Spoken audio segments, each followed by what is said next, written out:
Cardiomyopathy translates to heart muscle disease.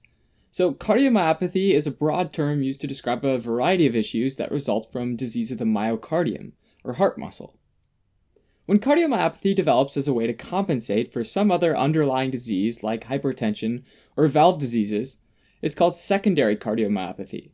But when it develops all by itself, it's called primary cardiomyopathy.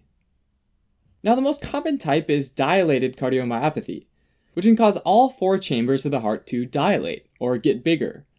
Specifically, new sarcomeres or muscle units in the walls are added in series, and the chambers grow larger, which leaves the walls relatively thin compared to the large chamber size, with less muscle to use for contraction. In other words, they have really weak contractions, which means less blood gets pumped out with each contraction, meaning there's a lower stroke volume.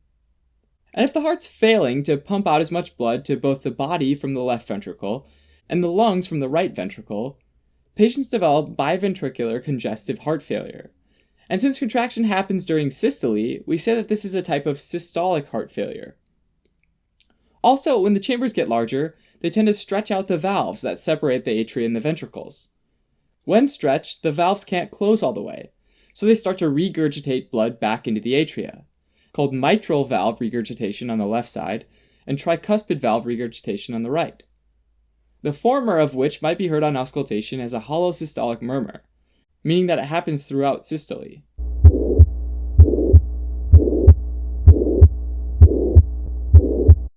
In addition to that, you might also hear an S3 sound, which is the result of blood rushing into and slamming into the dilated ventricular wall during diastole.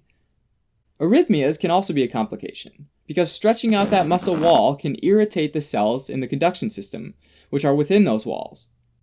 Sometimes an X-ray can be helpful for diagnosing dilated cardiomyopathy. As far as causes go, most of the time primary dilated cardiomyopathy is idiopathic, meaning there isn't a clearly identifiable cause. Some cases, though, can be traced back to specific genetic mutations, or genetic conditions like Duchenne muscular dystrophy and hemochromatosis.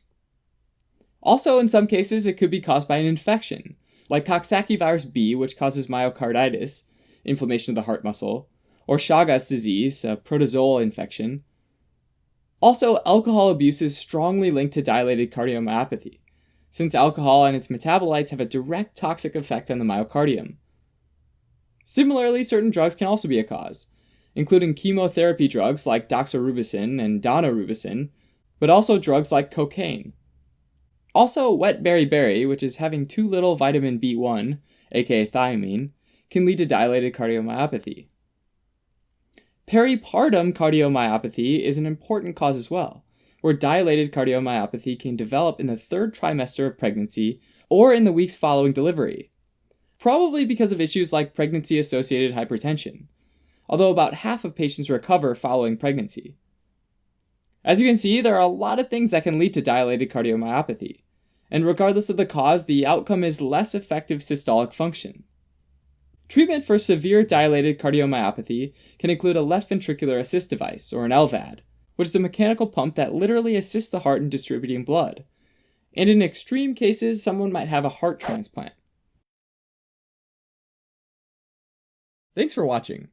You can help support us by donating on Patreon, or subscribing to our channel, or telling your friends about us on social media.